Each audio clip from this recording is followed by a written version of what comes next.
बिस्मिल्लाहिर्रहमानिर्रहीम, अस्सलाम वालेकुम। इस वक्त मेरे साथ मौजूद हैं हिसन नकवी साहब। बात करेंगे अमेरिका में जो सदारती इलेक्शन हो रहे हैं। जब आप ये वीडियो देख रहे होंगे तो पोलिंग का तकरीबन इख्तिताम हो चुका होगा, काउंटिंग स्टार्ट हो चुकी होगी, रिजल्ट आना शुरू हो चुके होंगे।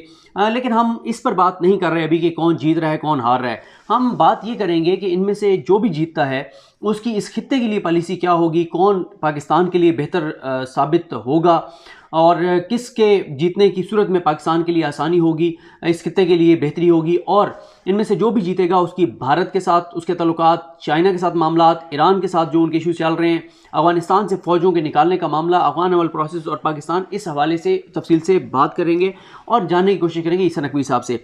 बहुत शुक्रिया सर। ये बताएं कि आपको क्या लगता है कि अगर ट्रंप दोबारा इलेक्ट हो जाते हैं तो उनकी पॉलिसी पाकिस्तान के साथ कैसी रही, कैसी होगी? और अगर जो बाइडन आते हैं तो पहले पाकिस्तान पे बात कर लेते हैं, फिर बाकी मुल्कों की तरफ जाएंगे।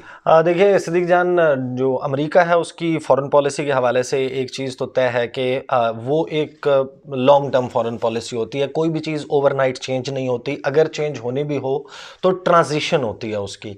ऐसा नहीं होता कि आप ने आज एक फ़ैसला किया और कल अगर एक नया बंदा आएगा तो वो उसको बिल्कुल अनडू कर देगा। थोड़ा सा टाइम लगता है। जिस तरह डोनाल्ड ट्रंप ने प्रेसिडेंट बराक ओबामा की जो पॉलिसीज़ थी बहुत सारी उनको चेंज किया और किस तरीके से उस ट्रांजिशन से गुजरे, वो ट्रांजिशन का फेस बहरहाल जो है वो एक फेज़ मौजूद होगा। पाकिस्तान के हवाले से डोनाल्ड ट्रंप की पॉलिसी जो है वो हम वन बाय वन डिस्कस कर लेंगे, लेकिन ओवरऑल अगर देखें तो जो फॉरेन पॉलिसी है अमेरिका की वो इस तरीके से चेंज नहीं होती। बहुत सारे लोगों को लगता है कि ओवरनाइट चेंज हो जाएगी। वो पॉलिसी चल रही है, चाइना के हवाले से है, भारत के हवाले से, पाकिस्तान के हवाले से, इस पूरे रीजन के हवाले से, ईरान के हवाले से। अब ईरान का जो joint comprehensive plan of action था जो बराक ओबामा के दौर में साइन हुआ, डोनाल्ड ट्रंप ने उसे पुल आउट किया और बहुत ज़्यादा हालात ख़राब हुए। मिसाइल हमला देखे ना, जो मेजर जनरल कासिम सुलेमानी को शहीद किया इराक में और साथ में उसके अबू मेहदी अल मुहंदिस थे, उन दोनों को शहीद किया। उसके बाद ईरान ने मिसाइल अटैक किया। वो ये सारा मामला है। ये डोनाल्ड ट्रंप जो है वो उनकी पॉलिसी ऑब्वियसली जो है वो थोड़ी सी डिफरेंट किस्म की है। जो ट्रंप एडमिनिस्ट्रेशन है उसने बेसिकली जो रिपब्लिकन्स हैं उनकी जो इस दफ़ा मंशूर और उनकी जो स्पीचेस हैं, जो इलेक्शन प्रोमिसेस हैं, वो डिफरेंट हैं जो डेमोक्रेट्स हैं उनसे।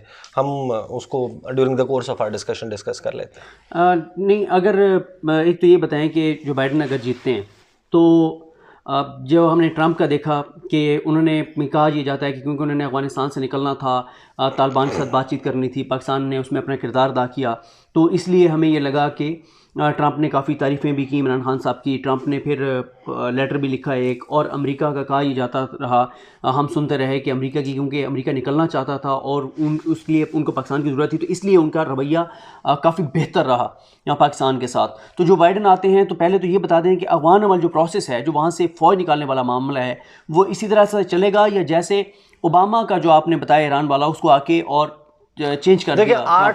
8 साल जो बराक ओबामा के रहे, इससे पहले डेमोक्रेट्स की गवर्नमेंट थी, डेमोक्रेट की जो एडमिनिस्ट्रेशन थी, उन्होंने अफगानिस्तान को डिफरेंटली डील किया था। जो ट्रंप हैं उन्होंने आने से पहले ये कहना शुरू कर दिया था कि मैं अफ़गानिस्तान से पुल आउट करूँगा, जो अमरीकी फ़ौजी मुख्तलिफ जगहों पर फंसे हुए हैं उनको निकालूंगा, कॉन्फ्लिक्ट से निकालूंगा, I will bring back the soldiers, और वो उन्होंने प्रॉमिस करने को डिलीवर करने की कोशिश भी की। जो बाइडन जो है वो वाइस प्रेसिडेंट के तौर पर सर्व कर चुके हैं ओबामा एडमिनिस्ट्रेशन में, उनके पास इंतहाई अहम रोल था। उनकी जो पूरा एक ट्रैक रिकॉर्ड है इस खित्ते को, इस पूरी दुनिया को जिस तरीके से अमेरिका डील करता रहा ड्यूरिंग दी ओबामा एडमिनिस्ट्रेशन, वो उनकी एक, जिसे कहते हैं कि उनकी एक ट्रेनिंग जो है वो मौजूद है। वो उन्हीं फुट स्टेप्स को फॉलो करेंगे जो बराक ओबामा की थी। और अब बराक ओबामा जिस तरीके से बहुत ज़्यादा बढ़ चढ़कर उनके लिए कैंपेन में हिस्सा भी ले रहे हैं, डोनाल्ड ट्रंप के मुकाबले में उनको आके सेव करने की भी कोशिश कर रहे हैं, बल्कि Obama attacked Donald Trump during the campaign, और बाकी बहुत सारी ऐसे सवालात जो बाइडन के ऊपर ट्रंप ने उठाए थे उनका जवाब भी बराक ओबामा ने अपनी स्पीच में दिया। तो ये जो अफ़गानिस्तान के हवाले से पॉलिसी है, अगर जो बाइडन आते हैं, मेरी पर्सनल अंडरस्टैंडिंग है, या डोनाल्ड ट्रंप भी रहते हैं, अफ़गानिस्तान में इन्वॉल्वमेंट अमेरिका की ख़त्म नहीं होने वाली। पुल आउट वो थोड़ा बहुत सक्सेसफुल हो जाएगा, ये अब again I could be wrong, लेकिन मेरी अंडरस्टैंडिंग ये है कि अमेरिका इतनी आसानी से और इतनी जल्दी अभी इस खित्ते को और अफ़गानिस्तान को नहीं छोड़ने लगा।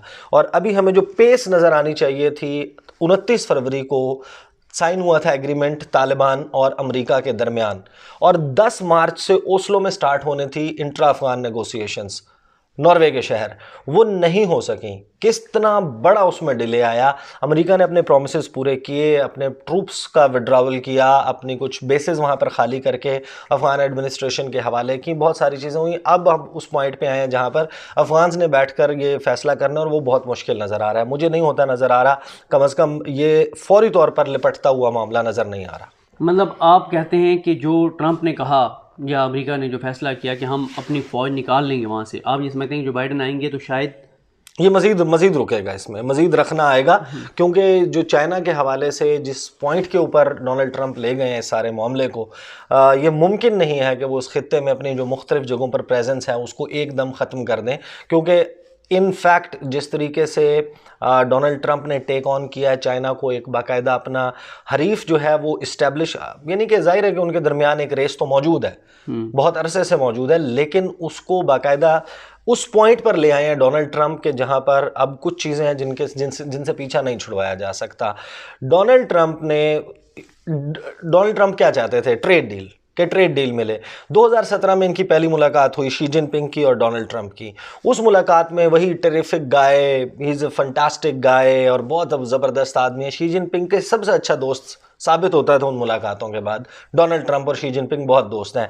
डोनाल्ड ट्रंप ने, मैं आपको बताऊं कि इस साल से पहले ना वीगर मुस्लिम्स के हवाले से कोई बात की थी, ना सिंकियांग के हवाले से, ना तिब्बत के हवाले से, ना हांगकांग के हवाले से, ना ताइवान के हवाले से। ऐसी उनकी पॉलिसी नहीं थी, ना साउथ चाइना सी के हवाले से। ट्रेड डील मांगता रहा डोनाल्ड ट्रंप के, ट्रेड डील हो जाए, 200 अरब डॉलर मजीद ऐड हो जाए, ट्रेड डेफिसिट ख़त्म हो जाए, अमेरिका फ़र्स्ट की पॉलिसी उन्होंने इंट्रोड्यूस करवाई। बहुत सारे उन मसाइल की वजह से जिस वक्त उसको लगा डोनाल्ड ट्रंप को इस साल के ट्रेड डील जो हुई है, जिसको फर्स्ट फेज़ कहा इन्होंने, दूसरी मीटिंग इनकी ओसाका में जो जब हुई इसी ट्रेड के हवाले से G20 समिट की साइडलाइंस के ऊपर, वहाँ पर भी डोनाल्ड ट्रंप को ये लगता था कि अगर चाइना के साथ एक ट्रेड डील सिक्योर हो जाती है, तकरीबन $559 बिलियन की बायलैटरल ट्रेड है अमेरिका और चाइना के दरमियान, उसमें 107 या 105 से 107 अरब डॉलर्स की एक्सपोर्ट्स हैं अमेरिका की, आप अंदाजा लगाइए, और 452 अरब डॉलर्स की एक्सपोर्ट्स हैं चाइना की।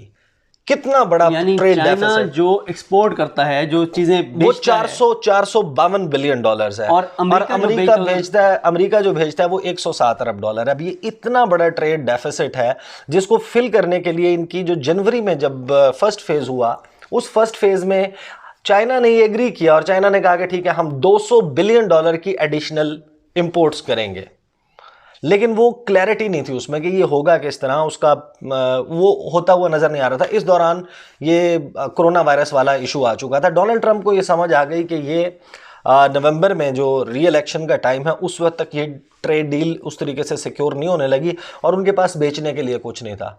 उन्होंने चीन को सबसे बड़ा विलन बना के पेश किया। चाइना के साथ जिस किस्म की वो कोल्ड वॉर उन्होंने स्टार्ट की, वो जिस पॉइंट पर ले गए हैं लड़ाई, वहाँ से पुल आउट करना अमेरिका का आसान नहीं है। चीन बहुत बड़ा चैलेंज होगा।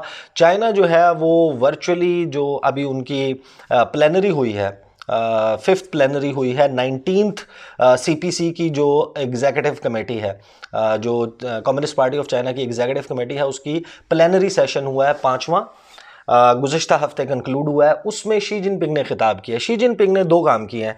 एक तो ये कि उन्होंने 2035 का उन्होंने अपना गोल सेट किया। 2035 के गोल सेट करने का मतलब ये है कि शी जिनपिंग चाहते हैं कि 2035 तक तो कम से कम वो चीन को की हुक्मरानी करें। बिल्कुल ठीक। 2 साल पहले 2018 में उन्होंने ये स्क्रैप कर दी थी टर्म्स वाला सिलसिला कि शी जिनपिंग जितना मर्जी टर्म्स चाहे सर्व करें।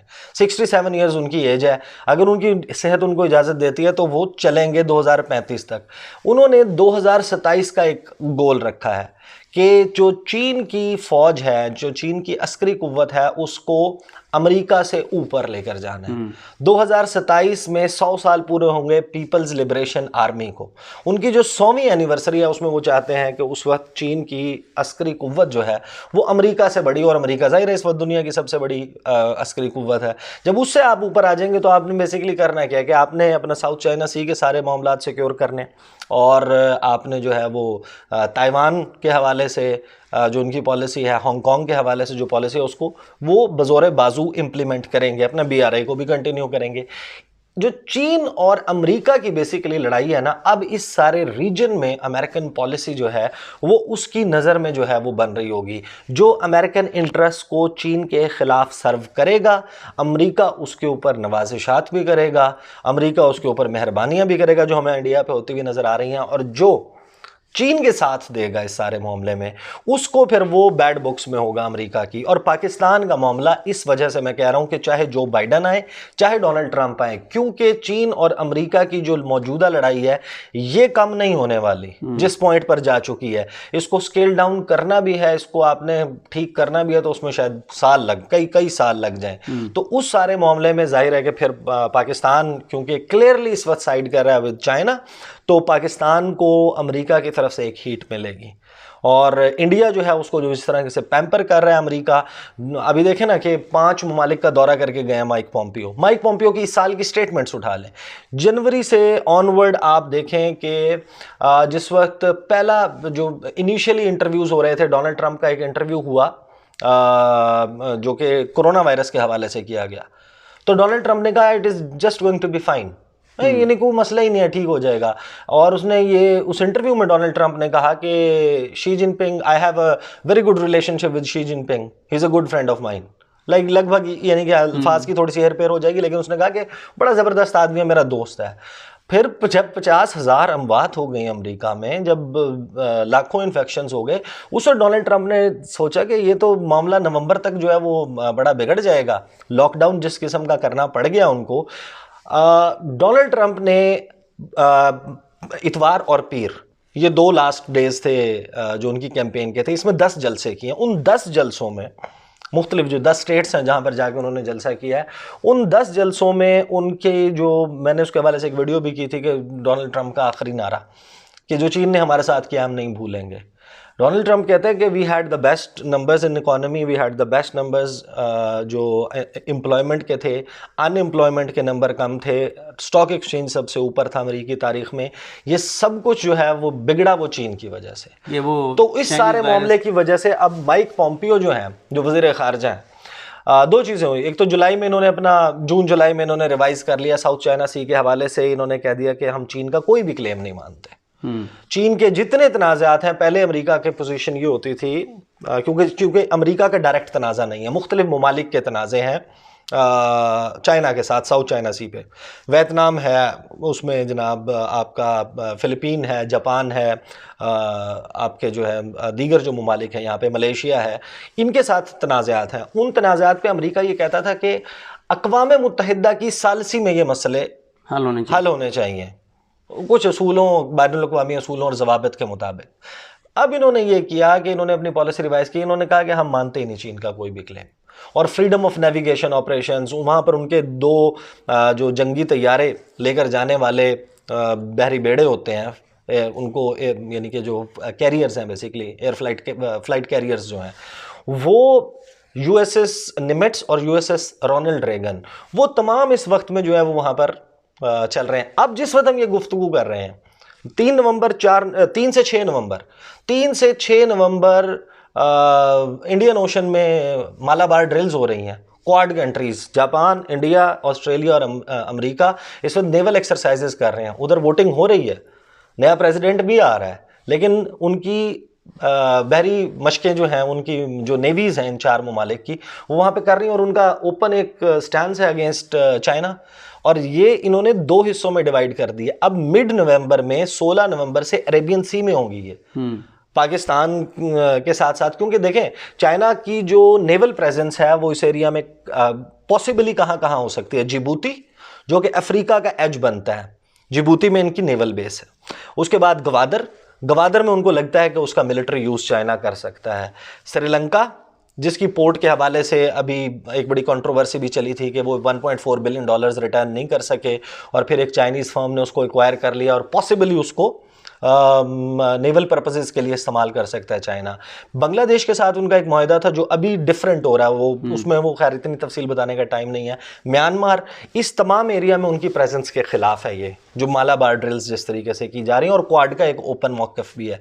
तो इस सारी सिनेरियो में आप माइक पॉम्पियो अभी दौरा करके गए हैं। माइक पॉम्पियो आए इंडिया में उन्होंने बीका साइन किया, basic exchange and cooperation agreement, जिसके तहत वो चाइना के अगेंस्ट बेसिकली है, लेकिन जाहिर है कि फिर उसमें पाकिस्तान भी आ जाता है। जो बीका का एग्रीमेंट है उसमें वो इंडिया को रियल टाइम आपको हाई एंड सैटेलाइट इमेजेस मिल रहे होंगे कि सरहद की दूसरी तरफ चाइना की डिप्लॉयमेंट क्या है, मिसाइल कहाँ लगाए हुए हैं उन्होंने अपनी बेस कहाँ बनाई हुई है, उनकी ट्रूप्स की मूवमेंट कैसे हो रही है, उनकी कौन कौन सी फैसिलिटीज़ अवेलेबल हैं। Similarly on line of control Pakistan के साथ क्या चल रहा है, तो वो सारी उनके पास इंफॉर्मेशन जो है वो इंडिया के पास होगी। एक कमकासा इनका एग्रीमेंट है, एक है लीमा। ये सारे हैं जो अब अमेरिका और भारत को बहुत करीब ले आए हैं। और अब MQ-9 रीपर और दूसरे जो ड्रोन्स हैं उनकी सेल्स जो हैं उसके लिए एक बाकायदा ग्राउंड तैयार हो गया। ये 3 बेसिक एग्रीमेंट्स थे जो चाहिए थे। अब अगर भारत चाहे तो वो ड्रोन्स परचेज कर सकता है अमेरिका से। इनके बाद वो यहाँ से इंडिया मुआहदा किया, वहाँ से गए श्रीलंका से गए मालदीव से गए इंडोनेशिया से वापसी पे वियतनाम से होके अब वो वापस पहुंचे हैं। तो इन 5 ममालिक का जो दौरा किया है वो सारा ओपनली चाइना के खिलाफ था, सारी स्टेटमेंट्स चाइना के खिलाफ हैं। तो चाइना सेंट्रिक बेसिकली जो प्रेसिडेंशियल कैंपेन को भी बना दिया गया और अमेरिकन फॉरेन पॉलिसी को भी। तो आई फेयर के बाकायदा ब्लॉक्स बनेंगे। ये दुनिया जो है वो दोबारा उसी सूरत हाल में जो सर्द जंग के ज़माने में USSR, जो सोवियत यूनियन और इनकी कौन किसके साथ है, छोटे ममालिक जो हैं उनको अपनी लाइन वाज़े करनी होगी कि हम किसके साथ हैं। अगर आप नॉन अलाइंड रहते हैं, आप गैर जानिबदार, गैर वाबस्ता रहते हैं, जिस तरीके से उस वक्त भी था, लेकिन मौजूदा सूरत हाल में पाकिस्तान के लिए तो मुमकिन ही नज़र आ रहा, क्योंकि इंडिया पाकिस्तान को पुश कर रहा है। बिल्कुल। इसमें जो मैं आपकी बात समझाऊं, मैं दोबारा उसको मुख्तसर तौर पे दोहरा देता हूं कि आप ये कह रहे हैं कि इस खित्ते में अमेरिका की पॉलिसी होगी चाइना सेंट्रिक कि जो चाइना के साथ है तो अमेरिका उसके खिलाफ है, और इसलिए अमेरिका जो आपने बताया भी मुआहदा भी कि उन्होंने भारत के साथ कि भारत को वो सपोर्ट करेंगे चाइना के खिलाफ। आखिर बस 1 मिनट में ये बता दें कि ईरान के हवाले से अगर जो बाइडन जीत जाते हैं तो उनकी पॉलिसी जो है वो ट्रंप वाली होगी या कोई तब्दील होगी? नहीं, देखें, उसमें वो वापस जाने की कोशिश करेंगे joint comprehensive plan of action JCPOA। ये मुआहदा था जो इससे पहले ट्रंप से पहले वाली एडमिनिस्ट्रेशन में हुआ।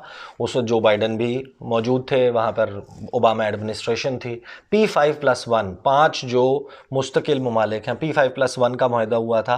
बेसिकली आप इसको ईरान न्यूक्लियर डील कह लें कि ईरान के साथ मामलात बेहतर तरीके से चलाने के लिए, फिर उनके जो फॉरेन करेंसी अकाउंट्स हैं, उनके जो बाहर एसेट्स हैं, उनको जो है वो ईरान को देने का, फिर ईरान के ऊपर जो ट्रेड की सैंक्शंस हैं उनको हटाने की बात की। डोनाल्ड ट्रंप ने तो ईरान के साथ यहाँ तक मामला आ गया कि इवन पाकिस्तान के ज़रिए भी ईरान ने कोशिश की कि एटलीस्ट कोरोना वायरस के दिनों में उनके ऊपर ऐसी सैंक्शंस उठा ली जाएँ जिनसे वो मेडिकल इक्विपमेंट आसानी से मंगवा सकें। लेकिन डोनाल्ड ट्रंप इस मामले में जो है वो बड़े रिजिड हैं। उसकी वजह ये है कि उन्होंने जो अरब स्टेट्स हैं उसके हवाले से उनका एक प्लान मौजूद है। वो है कि इसराइल के जो मिडल ईस्ट प्लान है कि इसराइल को तस्लीम करवाने के हवाले से उनकी एक पूरी पॉलिसी मौजूद है कि इसराइल को तस्लीम करवाना है। उसमें 3 ममालिक आ चुके हैं, सामने आ चुके हैं, UAE है, बहरीन है, सूडान है। बाकी ममालिक जो हैं वो लाइन में हैं। उनके जो दामाद हैं और एडवाइज़र भी हैं जैरेड कुशनर, वो उसको लेकर आगे चल रहे हैं। वो चाहते हैं कि अगर ईरान की तरफ थोड़ा सा भी टिल्ट नज़र आता है, ईरान को एक ख़तरे के तौर पर इन अरब ममालिक की तरफ रखेंगे तो अरब ममालिक अपनी अलायंस ढूंढेंगे कि अमेरिका हमारा साथ दे, इसराइल हमारा साथ दे, क्योंकि ईरान एक ख़तरा है। तो ईरान को ख़तरा बाकायदा बनाने की कोशिश की है, डेलिब्रेट अटैम्प्ट डोनाल्ड ट्रंप की नज़र आती है। जी, आपने सुना, हमने कोशिश की कि इस नकवी साहब से ये चीज़ें समझें और पूछें, कुछ और मेरे और सवाल एक हैं। छोटी सी, सॉरी मैं एक बात ज़रूर इंटरवेंशन कर दूं, मैं बल्कि स्टार्ट में कह गया था कि हम बात करेंगे लेकिन मैं नहीं कर सका। देखें, अगर पाकिस्तान के हवाले से पिन पॉइंटेड बताऊं, आपको पता है कि जो ओबामा एडमिनिस्ट्रेशन है, जिसको हम रिलेटिवली, और डेमोक्रेट्स को हम रिलेटिवली क्लोज समझते हैं, साउथ एशियंस लाइक करते हैं, जिस तरीके से लेबर पार्टी को ज़्यादा सपोर्ट करते हैं यूके में, और आप इधर चले जाएं अमेरिका में तो साउथ एशियंस, और उसमें इंडियंस भी शामिल हैं, उसमें पाकिस्तानीज़ भी शामिल हैं, बंगालीज़ भी शामिल हैं, वो ज़्यादा इनको वोट देते हैं क्योंकि इनकी इमिग्रेशन के हवाले से जो इमिग्रेंट्स हैं उनके हवाले से सॉफ्टर पॉलिसी है डेमोक्रेट्स की। लेकिन ओबामा एडमिनिस्ट्रेशन में जो सबसे हालिया तारीख के बदतरीन वाक़यात हैं पाकिस्तान के हवाले से, वो ओबामा एडमिनिस्ट्रेशन में हुए हैं। ड्रोन हमले याद है आपको कितने होते थे? आपको याद है रेमंड डेविस का वाकया, आपको याद होगा सलाला चेक पोस्ट का वाकया, आपको याद है ओबीएल वाली इंसिडेंट, आपको डू मोर का मंत्रा याद है, friends of democratic Pakistan forum के ऊपर पाकिस्तान के साथ क्या क्या किया गया वो आपको याद होगा।